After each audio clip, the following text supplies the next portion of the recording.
cu materialul, era la Baciu Arsenică, nu intra nimeni acolo. Dar cum îi dădeam lui Adinoasa, era, ce, nu să mă culc, eu nu mai pot. Ce dracu mai dea? Era în varză, se culca. Dar bune, pe cuvântul meu. Era de mate. De la mate crezi că se... Cine? Adina, Eu jur că- Arsenică, ce figură. Dar ce mișto, ce fată faine.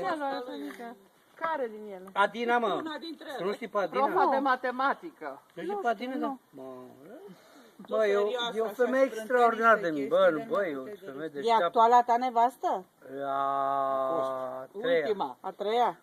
A treia nevastă Ultima mea, nevastă. a patra. No, tu ai divorțat de toate? Firesc. Foarte în regulă. Vraiment? Vraiment? Da. Absolutement.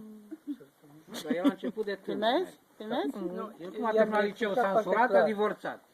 Și tot așa. Băi, Și atunci ești când un a avăcut, scurit, da. să copilăresc. Asta e toată chestia. Da, și te-ai gândit să copilărești mai târziu. Eu sunt boșorog, acum copilăresc și eu, n-am voie. Acum ești liber, au crescut și copii. Da, mori, sunt bunic de 4, de 3